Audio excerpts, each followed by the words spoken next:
안녕하세요. 미국 주식으로 온 대학이 미준입니다. 8월 3일 미준의 저녁 방송을 시작합니다. 투자가 어려워지는 이유 중에 하나는요. 투자는 지금 현재를 바라보면서 진행하는 것이 아니라 미래를 상상하면서 만들어 나가는 것이기 때문입니다. 우리가 아직 다가오지도 않은 미래를 예측하기란 너무나 어렵죠. 왜냐하면 아직 정해지지 않은 것이 미래잖아요. 여러 가지 변수에 의해서 다양한 결과로 이어질 수 있는 미래의 모습을 상상하면서, 그리고 이런 미래를 만들어 나가는 기업의 미래를 예측하면서 우리가 하나의 기업을 선정하고 그 기업의 미래에 베팅하는 것이 주식 투자이기 때문에 여러모로 쉽지 않은 것이 사실입니다. 그래서 우리는요, 과거를 바라보기도 합니다. 과거에는 어떤 일이 있었는지, 이러한 비슷한 상황에서 어떠한 기업이 어떠한 성과를 거뒀는지, 이러한 연구를 하기도 하고요. 한 가지 더 확실한 방법은 아무래도 우리 미래를 만들어 나갈 다음 세대와 소통하는 것이 아닌가 합니다. 그래서 여러분들 주식 투자에 성공하기 위해서는요, 여러분들의 자녀라든지 여러분들 주위에 있는 젊은 사람들과 많은 대화를 나누면 도움이 되지 않을까, 이런 생각을 하고 있습니다. 자, 오늘 8월 3일 맞이해서 보내드리는 미주은의 방송은요, 그런 의미에서 다음 세대가 어떠한 기업을 좋아하는지 이 부분에 대한 기사를 함께 읽어볼까 합니다. 8월 3일 미주은의 저녁 방송 바로 시작합니다. 자, 오늘 우리가 함께 읽어볼 CNBC 프로의 기사는 제너레이션 Z, Z세대에 관련된 소식이고요. 제프리즈라는 투자 기관에서 우리가 투자자 입장에서 제너레이션 Z, 즉 Z세대가 사랑하는 기업을 찾아서 투자하면 좋은 성과를 얻을 수 있다는 이러한 논리를 구성하고 있습니다. 자, 일단 그러면 제프리즈가 어떠한 논리를 가지고 있는지 이들의 목소리를 함께 들어보시도록 하겠습니다. 자, 젠지, 우리가 보통 Z세대라고 부르는데요. 이 Z세대가 준비가 되어 있다. 그래서 어떤 준비가 되어 있냐면 상속을 받을 거라고 써 있습니다. 그래서 엄청난 부, 수조 달러에 이르는 엄청난 부를 상속을 받을 것이다. 그 전 세대에게서 받는다는 얘기가 지금 써 있고요. 그렇게 되면 결국 이 글로벌 워크포스, 그러니까 전 세계에서 일을 하는 인력 중에 30% 정도는 Z세대가 될 것이다. 그리고 그러한 일은요, 먼 미래에 일어나는 것이 아니라 불과 한 2년 정도 후에 가 되면 전 세계에서 일하고 있는 사람의 30% 정도는 Z세대가 될 것이다 라고 이야기를 하고 있습니다. 그렇기 때문에 그들이 만들어나고 있는 미래는 이미 만들어지고 있다. 먼 미래의 얘기가 아니라 지금 시작되고 있다라고 얘기를 해주고 있는 거죠. 따라서 여기에 우리가 이 추세를 이해하고 있다면 커다란 투자의 기회를 찾을 수가 있다는 것이 제프리즈의 논리다. 이렇게 보실 수가 있고요. 자, 지금부터 2030년까지, 그러니까 앞으로 한 8년 정도, 7, 8년 정도를 얘기하는 건데, 그들이 만들어내는 Z세대의 인컴, 그들이 만들어내는 수익을 얘기하는 건데요. 수입이 지금 현재 수준에서 5배 정도로 껑충 뛰어오를 것이다라고 이 주식 전문 전략가 사이먼 파월이 얘기를 하고 있습니다. 자, Z세대는 밀레니얼 세대를 넘어설 것이다. 그래서 어느 정도 시간이 지나면 넘어서냐면 앞으로 10년 아닙니다. 10년 내에 밀레니얼이 가지고 있는 소비 파워라든지 그들이 만들어내는 소득 수준을 넘어갈 것이 이 Z세대라고 얘기하고 있고요. 그렇게 되면 전 세계에서 만들어지는 수입의 30% 정도를 Z세대가 담당하게 된다. 이렇게 지금 이야기를 해주고 있습니다. 자, Z세대는요, 1997년부터 2012년 사이에 태어난 10대들을 얘기합니다. 그래서 굉장히 젊은 세대를 지금 우리가 Z세대 얘기하는데, 이들은 전체 글로벌의 인구 중에 25%를 담당할 만큼 굉장히 많은 그런 인구수를 자랑을 하고 있고요.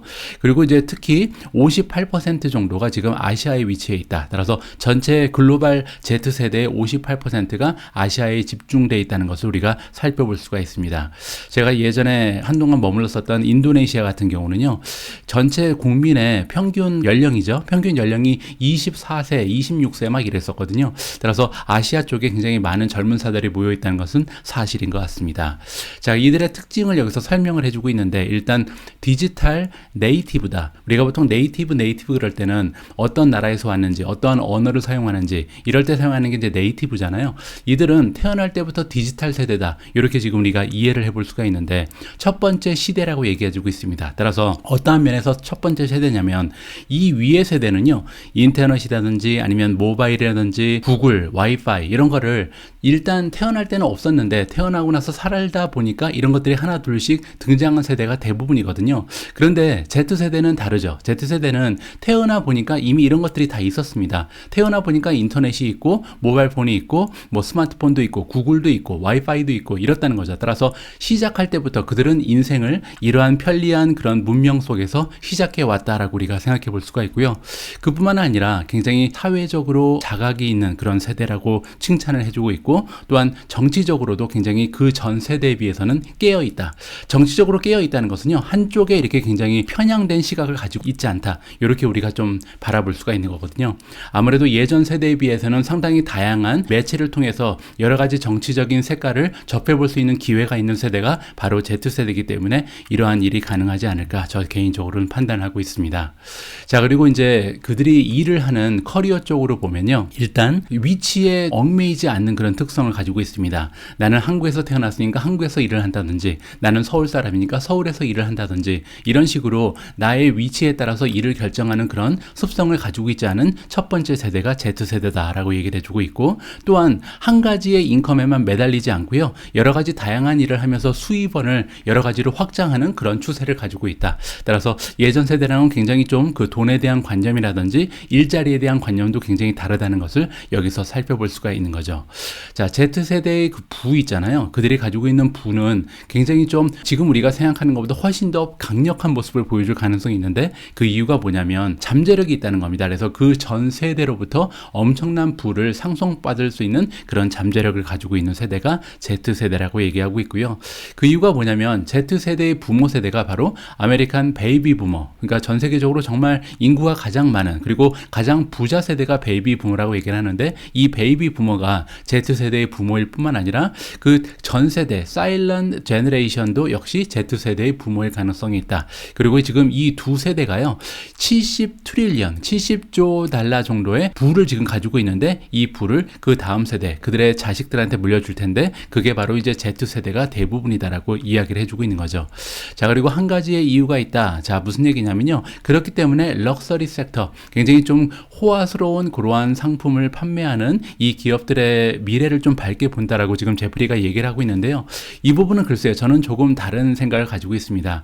사실 이 럭셔리 상품을 좋아하는 것은 이 Z세대의 특성보다는 오히려 저 같은 X세대라든지 저의 윗세대, 뭐 베이비 부모가 오히려 더 럭셔리 제품에 더 혹하지 않는가, 그런 생각을 해봤거든요. 지금 제가 좀 바라봤던 Z세대는 이러한 명품이라든지 어떻게 보면 굉장히 좀 호화한 그런 생활보다는 실속을 오히려 더 차리는 그런 세대라고 저는 좀 느껴왔습니다. 따라서 이 부분은 저는 동의할 수 없다, 개인적으로 이렇게 말씀을 드리고 싶고요. 혹시 이 방송을 보시는 Z세대에 계시면 본인이 생각하는 자신은 어떤지 한번 남겨주셔도 재밌을 것 같습니다. 자, 그리고 이제 Z세대 같은 경우는 온라인 게임 굉장히 좀 즐겨 하고요. 또 비디오 스트리밍, 자, 스트리밍을 정말 처음부터 태어났을 때부터 유튜브가 존재하고 막 처음부터 이제 스트리밍 서비스를 이용한 세대가 바로 Z세대잖아요. 따라서 우리는 공중파, 그리고 이제 뭐 케이블 T 같은 것을 접했는데, 이들 입장에서는 TV 그러면 사실 스트리밍 서비스를 얘기한다, 이렇게 얘기할 정도죠. 따라서 이러한 온라인 게임이라든지 비디오 스트리밍 같은 기업이 여러 가지 좋은 모습을 보일 가능성이 높다. 왜냐하면 이 펄처싱 파워, Z세대가 가지고 있는 구매력이라든지 영향력이 커지면 커질수록 이쪽에 많은 돈을 쓸 가능성이 높기 때문이다라고 이야기를 해주고 있습니다. 자, 그래서 제프리즈라는 투자 기관에서 봤을 때 아래 나와 있는 한 10개 정도의 기업에 투자를 하면 앞으로 Z세대 효과의 힘을 얻어서 좋은 수익률을 향후에 보일 가능성이 높다라고 전망을 해주고 있습니다. 과연 제프리즈가 선정해준 주식에는 어떠한 이름이 들어가 있는지 직접 한번 확인해 보시도록 하겠습니다. 자, 이번에 제프리즈라는 투자기관에서 Z세대와 함께 성장할 기업으로 선정한 탑 10 기업을 여러분들께 소개해 드리도록 하겠습니다. 첫 번째 기업은 ATVI라는 티커네임을 가지고 있는 액티비전 블리자드고요. 두 번째는 BABA 알리바바죠. 세 번째는 루이비통입니다. 자, 네 번째는 콘스텔레이션 브랜드, 다섯 번째가 마이크로소프트가 등장을 하고요. 여섯 번째는 SQ 블록이죠. 구스퀘어입니다. 자, 그리고 SPOT는 스포티파이고요. 자, 애플도 들어가 있죠. 자, 아홉 번째 종목은 추이, 마지막 열 번째는 화장품 기업인 울타뷰티입니다. 자, 이렇게 10종목이요, 제프리즈가 생각할 때 Z세대와 함께 성장할 수 있는 가장 인기 있는 그런 기업의 이름이다라고 소개를 해주고 있습니다. 자, 지금부터는요, 시그널파의 분석 툴을 이용을 해서 제프리즈가 추천하고 있는 Z세대와 함께 성장할 10종목을 분석해 볼 텐데요. 자, 10종목 중에 제가 임의로 2종목을 좀 삭제를 했습니다. 일단 액티비전 블리자드가 있었는데 액티비전 블리자드는 사실 마이크로소프트에 인수될 가능성이 굉장히 높아졌잖아요. 따라서 마이크로소프트가 이미 들어가 있기 때문에 액티비전 블리자드는 제가 임의로 삭제를 했고요. 또 한 종목은 루이비통입니다. 루이비통은 미국 기업이 아니거든요. 그래서 여러분들께서 투자하기는 조금 어려운 상황일 수도 있기 때문에 이 루이비통을 제외한 8종목을 가지고 분석을 해볼까 합니다. 자, 그런데 8종목만 가지고 하기는 조금 더 아쉬운 면이 있잖아요. 그래서 제가 임의로 2종목을 넣었는데 첫 번째는 Z세대가 사랑하는 기업 그러면 바로 떠오르는 기업이 하나 있잖아요. 바로 나이키입니다. 나이키를 제가 임의로 또 추가를 했고요. 자, 그리고 제가 임의로 한 종목을 더 추가했는데요. 바로 구글입니다. 그 이유는요. 최근에 모닝 컨설트라는 리서치 기관에서 진행했던 설문조사 결과에 따르면 Z세대가 가장 사랑하는 25개의 브랜드의 구글 그리고 유튜브가 굉장히 상위에 랭킹이 됐거든요. 구글은 1위를 차지하고 있고 유튜브는 3위 자리를 지키고 있습니다. 따라서 지금 성장하고 있는 Z세대는 사실 아주 어렸을 때부터 구글을 통해서 세상을 배우고 유튜브를 통해서 세상을 바라보는 이런 세대라고 볼 수가 있기 때문에 이 두 기업을 빼놓을 수가 없잖아요. 따라서 알파벳이라는 기업을 제가 임의로 오늘 분석 영상에 포함을 시켜서 함께 지켜볼 예정입니다. 자, 그러면 Z세대가 사랑하는 기업 탑 10을 가지고 가장 먼저 살펴볼 수치는요. 다름 아닌 레이팅을 보도록 하겠습니다. 첫 번째 레이팅은 SA 오토즈 스코어고요. SA 오토즈 스코어는 시킹알파에 연계되어 있는 주식 전문 블로거들이 주는 점수입니다. 5점 만점에 4.22를 받아서 가장 높은 점수를 받는 종목이 구글로 확정이 됐고요. 두 번째 종목은 컨스텔레이션 브랜드, 세 번째가 알리바바, 네 번째 마이크로소프트, 다섯 번째가 울타 뷰티가 선정이 됐습니다. 그 외 다른 종목은 지금 주황색으로 표시가 되어 있고요. 자, 월가 전문가들이 주는 점수도 한번 살펴보도록 하겠습니다. 현재 월가에서 일하고 있는 애널리스트들이 가장 높게 평가하고 있는 종목은 바로 알리바바입니다. 5점 만점에 4.68이라는 굉장히 높은 점수를 받고 있고요. 그 뒤를 이어서 마이크로소프트가 4.63, 구글이 4.61을 받고 있습니다. 컨스텔레이션 브랜드도 4.34, 애플이 4.31, 나이키가 4.22를 받고 있고요. 그 뒤를 이어서 스퀘어가 4.19, 울타뷰티 4.00, 나머지 두 종목 추이랑 스포티파이는 4점 이하로 점수가 떨어지게 되어 있습니다. 다음은 이제 퀀투스코어를 살펴볼 텐데요. 퀀투스코어라는 것은 5가지 밸류에이션, 성장세, 수익률, 그리고 주가의 힘, 마지막으로 EPS의 전망치가 올라가고 있는가 내려가고 있는가 여러 가지 5가지의 지표를 종합적으로 볼 수 있는 정량적 분석이라고 보시면 될 것 같고요. 퀀투스코어를 봤을 때 유일하게 군계 일학이 하나 보입니다. 바로 구글인데요. 구글이 4.71이라는 가장 높은 점수를 가져가고 있습니다. 자, 구글 같은 경우는 사실 밸류에이션만 약간 낮은 편이고 나머지에서 골고루 좋은 점수를 받고 있고요. 두 번째로 높은 퀀투스코어를 받는 종목은 울타뷰티입니다. 3.43이고요. 울타뷰티 역시 다른 지표는 굉장히 좋은 점수를 받고 있는데 단지 아쉬운 것은 밸류에이션이 그렇게까지 떨어지진 않았다. 자, 애플하고 마이크로소프트도 마찬가지죠. F학점 D-를 받으면서 현재 퀀투스코어가 3.41, 3.40을 보이고 있고요. 그 밖에도 알리바바가 3.33, 추이가 3.12 정도를 보여주고 있습니다. 안타깝게도 나이키 같은 경우는 2.92, 스퀘어는 2.62, 그리고 스포티파이는 2.60으로 가장 낮은 퀀투스코어를 받아가고 있습니다. 자, 다행인 점은요. 이렇게 10개의 종목을 가지고 포트폴리오를 구성해 봤더니 여기 포트폴리오의 건강 상태를 보면요. 3.25라는 비교적 높은 점수를 받고 있다는 것을 여러분들께서 직접 확인해 보실 수가 있습니다. 자, 이번에는요. 최근 들어서 어닝 전망치가 계속해서 올라가고 있는 종목이 있는지 한번 보도록 하겠습니다. 최근에 어닝의 전망치가 계속해서 상승하는 종목은 울타뷰티입니다. A를 가져가고 있고요. 추이도 나쁘지가 않네요. 추이도 B+로 비교적 좋은 예상치의 경신을 보여주고 있고요.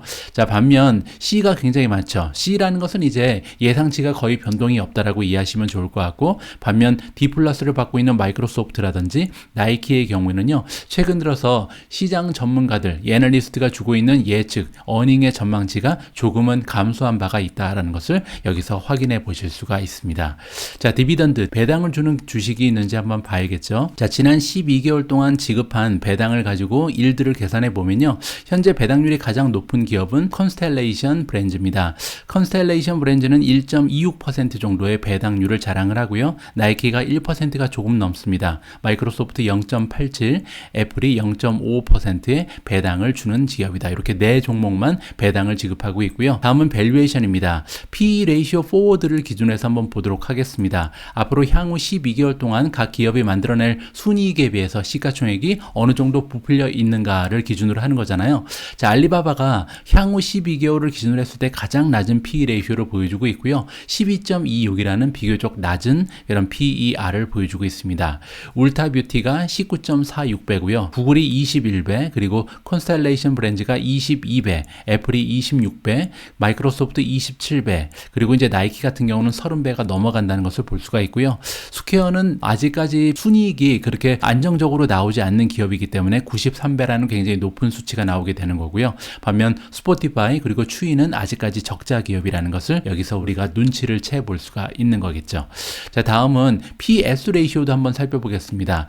1년 동안 만들어낸 매출에 비해서는 어느 정도 주가가 올라가 있는가? 자, 알리바바 역시 가장 밸류에이션이 떨어져 있죠. 1년간 알리바바가 만든 매출에 비해서 시가총액이 2배도 되지 않는다. 추이도 2배가 되지 않네요. 따라서 추이 같은 종목, 그리고 여기 나와 있는 스포티파이 같은 종목은요, 현재 적자이긴 하지만 만약에 수익률을 향상시킬 수만 있다면 현재 밸류에이션은 매출에 비해서는 굉장히 낮게 형성이 되어 있다는 것을 여기서 우리가 눈치를 채볼 수가 있겠습니다. 스퀘어도 마찬가지죠. 2.25배밖에 되지 않고요. 울타뷰티 2.34, 나이키는 3.86입니다. 따라서 예상 외로 PS 레이쇼를 좀 기준했을 때는 저가, 아직까지 밸류에이션이 높이 올라가지 않은 종목이 많이 보이는데요. 관건은 이 종목들이 얼마만큼 수익률을 향상시킬 수 있는가, 이 점에 우리가 좀 관심을 가져야 될 것 같습니다.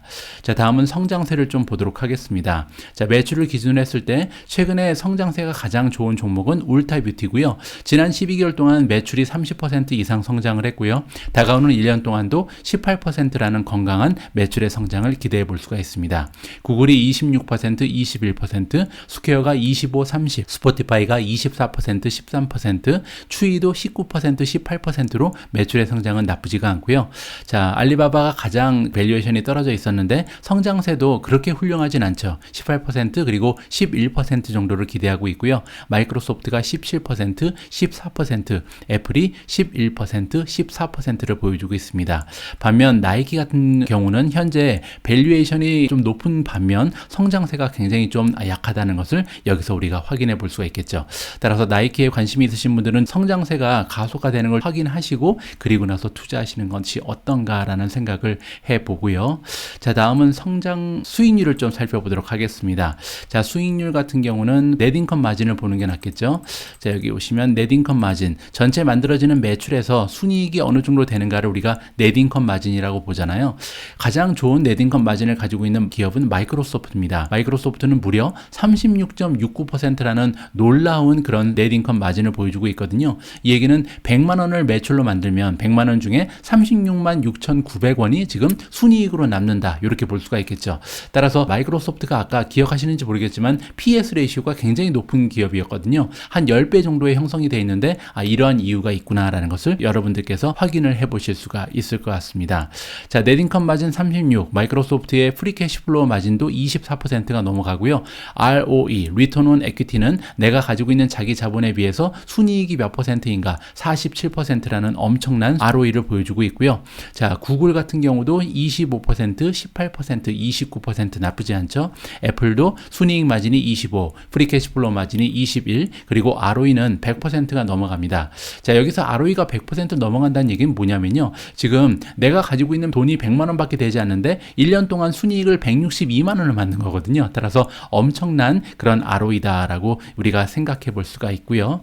자, 콘스텔레이션 브랜드가 13%, 8%, 10%, 나이키가 12%, 6%, 43%고요. 울타뷰티 12%, 8%, 60%의 수익률을 보여주고 있습니다. 반면 밑으로 가니까요. 스포티파이, 스퀘어, 그리고 추이 같은 경우는 아직까지 마이너스의 순이익을 보여주고 있다. 여기서 확인을 해 보실 수가 있습니다. 자, 이 10개 종목 중에서 조금 위험한 종목이 있는지 발란시트를 좀 살펴볼 텐데요. 자, 이 중에서 데투 에퀴티를 보시면 좋을 것 같습니다. 데투 에퀴티라는 것은 내가 가지고 있는 자기 자본과 부채의 규모를 비교하는 거잖아요. 추이 같은 경우는 부채가 좀 많다는 것을 여기서 볼 수가 있죠. 내가 가지고 있는 돈은 100만 원인데 부채는 지금 700만 원이 넘잖아요. 따라서 이 정도는 조금 지나치게 부채를 많이 가지고 있다. 따라서 만약에 이 기업이 순이익이 나는 흑자 기업으로 조만간 성장하지 못한다면 어려움을 겪을 수 있는 그런 발란시트를 가지고 있다는 것을 여기서 확인해 볼 수가 있고요. 자, 애플은 200% 정도 됩니다. 100만 원을 가지고 있으면 부채가 200만 원이잖아요. 근데 뭐 애플과 추이는 전혀 다른 양상을 보이고 있는 거죠. 애플은 너무나 많은 현금 흐름을 가지고 있는 기업이기 때문에 걱정할 수준은 아닌 것 같고요. 울타뷰티는 105%, 그리고 나머지 기업은 현재 내가 가지고 있는 자기 자본보다 부채의 규모가 더 작다. 이렇게 여러분들께서 확인을 해 보실 수가 있습니다.